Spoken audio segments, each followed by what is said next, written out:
Hi friends, ರುಚಿ ಪಾಕಶಾಲೆ ಚಾನಲ್ಗೆ ತಮ್ಮೆಲ್ಲರಿಗೂ ಮತ್ತೊಮ್ಮೆ ಸ್ವಾಗತ. ನಾನಿವತ್ತು ನಿಮ್ಮೆಲ್ಲರಿಗೋಸ್ಕರ ತುಂಬ ಹೆಲ್ದಿಯಾಗಿ ಕ್ವಿಕ್ ಆಗಿ ಮಾಡುವಂತಹ ಒಂದು ಸ್ಯಾಲೆಡ್ ರೆಸಿಪಿನ ತೋರಿಸ್ಬೇಕು ಅಂದ್ಕೊಂಡಿದ್ದೀನಿ.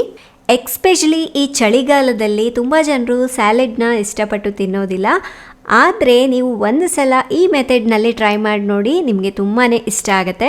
ಇನ್ನು ಈ ರೆಸಿಪಿ ಹೇಗೆ ಮಾಡೋದು ಅಂತ ನೋಡೋಣವಾ? ಅದಕ್ಕಿಂತ ಮೊದಲನೇದಾಗಿ ನೀವಿನ್ನೂ ರುಚಿ ಪಾಕಶಾಲೆ ಚಾನಲ್ಗೆ ಸಬ್ಸ್ಕ್ರೈಬ್ ಆಗಿಲ್ಲ ಅಂದರೆ ಪ್ಲೀಸ್ ಸಬ್ಸ್ಕ್ರೈಬ್ ಆಗಿ ಬೆಲ್ ಐಕಾನನ್ನು ಕೂಡ ಕ್ಲಿಕ್ ಮಾಡಿ. ಫಸ್ಟು ಒಂದು 6 ಬೆಳ್ಳುಳ್ಳಿ ಹೆಸಲನ್ನು ಸಿಪ್ಪೆ ಬಿಡಿಸ್ಬಿಟ್ಟು ಈ ರೀತಿ ಆದಷ್ಟು ಸಣ್ಣದಾಗಿ ಕಟ್ ಮಾಡಿ ಇಟ್ಕೋಬೇಕು. ಕೆಲವೊಬ್ಬರಿಗೆ ಬೆಳ್ಳುಳ್ಳಿ ಫ್ಲೇವರ್ ಇಷ್ಟ ಆಗೋದಿಲ್ಲ, ಅಂಥವ್ರು ಬೇಕು ಅಂದರೆ ಸ್ಕಿಪ್ ಮಾಡ್ಕೋಬಹುದು. ನೋಡಿ, ಆದಷ್ಟು ಈ ರೀತಿ ಸಣ್ಣದಾಗಿ ಕಟ್ ಮಾಡಿ ಇಟ್ಕೊಳ್ಳಿ. ಆನಂತರ ನಾನಿಲ್ಲಿ ಒಂದು 6 ಬೀನ್ಸನ್ನು ಈ ರೀತಿ ಉದ್ದುದ್ದಕ್ಕೆ ಕಟ್ ಮಾಡಿಡ್ತಾ ಇದ್ದೀನಿ. ಇನ್ನು ನಿಮಗೆ ಬೀನ್ಸ್ ಕೂಡ ಇಷ್ಟ ಆಗಿಲ್ಲ ಅಂದರೆ ಇದನ್ನು ಕೂಡ ಸ್ಕಿಪ್ ಮಾಡ್ಬೋದು. ನಾನಿಲ್ಲಿ ಒಂದು 4 ಮಶ್ರೂಮನ್ನು ತೊಗೊಂಡಿದ್ದೀನಿ. ಇದನ್ನು ಈ ರೀತಿ ಈ ಸೈಜ್ಗೆ ಕಟ್ ಮಾಡಿ ಇಟ್ಕೊಳ್ಳಿ. ನಾನಿಲ್ಲಿ ಯಾವ ತರಕಾರಿ ತೋರಿಸಿದ್ದೀನೋ ಅದನ್ನೇ ಬಳಸಬೇಕು ಅಂತ ಏನಿಲ್ಲ, ನಿಮ್ಗೆ ಇಷ್ಟ ಆಗಿರುವಂತಹ ತರಕಾರಿಗಳನ್ನು ಹಾಕ್ಕೋಬಹುದು. ನೆಕ್ಸ್ಟು ಒಂದು ಕ್ಯಾರೆಟ್ನ ಈ ರೀತಿ ಉದ್ದುದ್ದಕ್ಕೆ ಕಟ್ ಮಾಡಿ ಇಟ್ಕೊಳ್ಳಿ. ಈ ರೀತಿಯಾಗಿ ನಾನು ಕ್ಯಾರೆಟು, ಬೀನ್ಸು, ಬ್ರೊಕೋಲಿ, ಕ್ಯಾಪ್ಸಿಕಮ್ ಮತ್ತು ಮಶ್ರೂಮನ್ನು ರೆಡಿ ಮಾಡಿ ಇಟ್ಕೊಂಡಿದ್ದೀನಿ. ನೆಕ್ಸ್ಟು ಒಂದು ಪ್ಯಾನ್ಗೆ 1 ಟೇಬಲ್ ಸ್ಪೂನಷ್ಟು ಬಿಳಿ ಎಳ್ಳು ಹಾಕಿ ಸ್ವಲ್ಪ ಲೈಟಾಗಿ ಹುರ್ಕೊಳ್ಳಿ. ಅಂದರೆ ಒಂದು ಒಳ್ಳೆ ಅರೋಮಾ ಬರೋವರೆಗೂ ಹುರ್ಕೊಂಡ್ರೆ ಸಾಕು. ಲೋ ಫ್ಲೇಮ್ನಲ್ಲಿ ಇಟ್ಕೊಂಡು ಇದನ್ನು ಚೆನ್ನಾಗಿ ಹುರ್ಕೋಬೇಕು. ಇಷ್ಟಾದರೆ ಸಾಕು. ಈಗ ಸ್ಟವ್ನ ಆಫ್ ಮಾಡ್ಕೊಂಡ್ಬಿಟ್ಟು ಸೈಡಿಗೆ ಎತ್ತಿಟ್ಕೊಳ್ಳಿ. ಈಗ ಒಂದು ಪ್ಯಾನ್ಗೆ 1 ಟೇಬಲ್ ಸ್ಪೂನಷ್ಟು ಒಲಿವ್ ಆಯಿಲ್ನ ಹಾಕ್ತಾಯಿದ್ದೀನಿ. ಸೊ ನಿಮ್ಮ ಹತ್ರ ಒಲಿವ್ ಆಯಿಲ್ ಇಲ್ಲ ಅಂದರೆ ಕುಕ್ಕಿಂಗ್ ಆಯಿಲ್ನ ಯೂಸ್ ಮಾಡ್ಬೋದು. ಅದಕ್ಕೆ ಸಣ್ಣದಾಗಿ ಕಟ್ ಮಾಡಿರುವಂತಹ ಬೆಳ್ಳುಳ್ಳಿಯನ್ನು ಹಾಕಿ ಸ್ವಲ್ಪ ಲೈಟಾಗಿ ಹುರ್ಕೊಳ್ಳಿ. ನಾವೀಗ ಕಟ್ ಮಾಡಿರುವಂತಹ ತರಕಾರಿನ ಹಾಕ್ಕೊಳ್ಳೋಣ. ಫಸ್ಟು ಬೀನ್ಸು, ಕ್ಯಾರೆಟು ಮತ್ತು ಬ್ರೊಕೋಲಿನ ಹಾಕಿಬಿಟ್ಟು 1-2 ನಿಮಿಷ ಲೋ ಫ್ಲೇಮ್ನಲ್ಲಿ ಫ್ರೈ ಮಾಡ್ಕೋಬೇಕು. ತೀರಾ ಮೆತ್ತಗಾಗಬೇಕಂತ ಏನಿಲ್ಲ, ಸ್ವಲ್ಪ ಸಾಫ್ಟ್ ಆದರೆ ಸಾಕು. ಸ್ಯಾಲೆಡ್ನ ನಾವು ಹಸಿದಾದರೂ ತೊಗೋಬೋದು ಅಥವಾ ಈ ರೀತಿ ಸ್ವಲ್ಪ ಲೈಟಾಗಿ ಹುರಿದ್ಬಿಟ್ಟು ಕೂಡ ತೊಗೋಬೋದು, ತುಂಬ ಚೆನ್ನಾಗಿರುತ್ತೆ. ನಾನಿಲ್ಲಿ ಕೆಂಪು ಕ್ಯಾಪ್ಸಿಕಮ್, ಹಳದಿ ಕ್ಯಾಪ್ಸಿಕಮ್ ಮತ್ತು ಹಸಿರು ಕ್ಯಾಪ್ಸಿಕಮ್ ಎಲ್ಲದೂ ಕೂಡ ಅರ್ಧ ತೊಗೊಂಡ್ಬಿಟ್ಟು ಈ ಸೈಜ್ಗೆ ಕಟ್ ಮಾಡಿಬಿಟ್ಟು ಹಾಕ್ತಾಯಿದ್ದೀನಿ.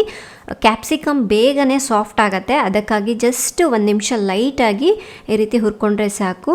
ಅದಾದಮೇಲೆ ಈಗ ಲಾಸ್ಟಿಗೆ ನಾನು ಮಶ್ರೂಮನ್ನು ಹಾಕ್ತಾಯಿದ್ದೀನಿ. ಈ ಸ್ಯಾಲೆಡ್ಗೆ ಮಶ್ರೂಮ್ ಹಾಕೋದ್ರಿಂದ ತುಂಬಾ ಟೇಸ್ಟಿಯಾಗಿರುತ್ತೆ. ಮಶ್ರೂಮ್ ಹಾಕಿಬಿಟ್ಟು ಜಸ್ಟ್ ಈ ರೀತಿ ಒಂದು ಸಲ ಮಿಕ್ಸ್ ಮಾಡ್ಕೊಂಡ್ಬಿಟ್ರೆ ಅದು ಒಂಥರ ಟ್ರಾನ್ಸ್ಪರೆಂಟ್ ಆಗುತ್ತೆ, ಕಾಣಿಸ್ತಾ ಇದೆ ಅಲ್ವಾ? ಸೊ ಇಲ್ಲಿವರೆಗೂ ಬೇಯಿಸ್ಕೊಂಡ್ರೆ ಸಾಕು. ಆನಂತರ ನಾನಿಲ್ಲಿ ಒಂದು 1/4 ಟೀ ಸ್ಪೂನಷ್ಟು ಕಾಳುಮೆಣಸು, ರುಚಿಗೆ ತಕ್ಕಷ್ಟು ಉಪ್ಪನ್ನು ಹಾಕಿ ಚೆನ್ನಾಗಿ ಮಿಕ್ಸ್ ಮಾಡ್ತಾಯಿದ್ದೀನಿ. ಸ್ಟವ್ನ ಲೋ ಫ್ಲೇಮ್ನಲ್ಲಿ ಇಟ್ಕೊಂಡೆ ಮಿಕ್ಸ್ ಮಾಡಿ. 1 ಟೀ ಸ್ಪೂನಷ್ಟು ವೆನೆಗರ್ ಹಾಕ್ತಾಯಿದ್ದೀನಿ, 1 ಟೀ ಸ್ಪೂನಷ್ಟು ಸೋಯಾ ಸಾಸ್. ವೆನೆಗರ್ ಇಲ್ಲ ಅಂದರೆ 1 ಟೀ ಸ್ಪೂನಷ್ಟು ನಿಂಬೆ ರಸ ಕೂಡ ಹಾಕೋಬಹುದು.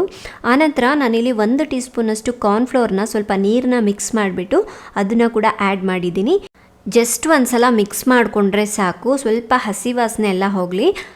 ಈ ಸೋಯಾ ಸಾಸ್, ಕಾರ್ನ್ಫ್ಲೋರ್ ಎಲ್ಲ ಹಾಕೋದ್ರಿಂದ ಎಕ್ಸ್ಟ್ರಾ ಫ್ಲೇವರ್ ಟೇಸ್ಟ್ ಕೊಡುತ್ತೆ. ಇನ್ನು ಕೊನೆಯದಾಗಿ ಈಗ ಎಳ್ಳು ಹುರಿದಿಟ್ಕೊಂಡಿದ್ವಲ್ವ ಅದನ್ನು ಹಾಕ್ತಾಯಿದ್ದೀನಿ. ಎಳ್ಳು ಹಾಕೋದ್ರಿಂದ ಟೇಸ್ಟು ತುಂಬ ಚೆನ್ನಾಗಿರುತ್ತೆ. ಹಾಗೆ ಈ ಚಳಿಗಾಲದಲ್ಲಿ ಎಳ್ಳು, ಬೆಳ್ಳುಳ್ಳಿ ಇದೆಲ್ಲ ಸೇವಿಸೋದ್ರಿಂದ ತುಂಬಾ ಒಳ್ಳೆಯದು. ಎಳ್ಳು ಹಾಕಾದ್ಮೇಲೆ ಸ್ಟವ್ನ ಆಫ್ ಮಾಡ್ಕೊಂಡ್ಬಿಟ್ಟು ಇದನ್ನು ಚೆನ್ನಾಗಿ ಮಿಕ್ಸ್ ಮಾಡಿ.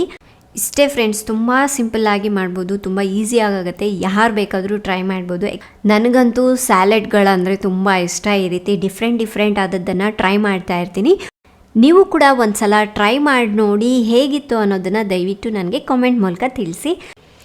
ಸೊ ನಿಮಗೆ ಇವತ್ತಿನ ರೆಸಿಪಿ ಇಷ್ಟ ಆದರೆ ಪ್ಲೀಸ್ ಲೈಕ್ ಮಾಡಿ, ಶೇರ್ ಮಾಡಿ. ಹಾಗೆ ಇನ್ನೂ ಇದೇ ರೀತಿ ಒಳ್ಳೆ ಡಿಫ್ರೆಂಟ್ ರೆಸಿಪಿಗಳಿಗೋಸ್ಕರ ಹಿಂದೆ ನಮ್ಮ ಚಾನಲ್ಗೆ ಸಬ್ಸ್ಕ್ರೈಬ್ ಆಗಿ. ನಾಳೆ ಇನ್ನೊಂದು ಹೊಸ ರೆಸಿಪಿಯೊಂದಿಗೆ ಮತ್ತೆ ಸಿಗೋಣ. ಅಲ್ಲಿವರೆಗೂ ಟೇಕ್ ಕೇರ್, ಬಾಯ್.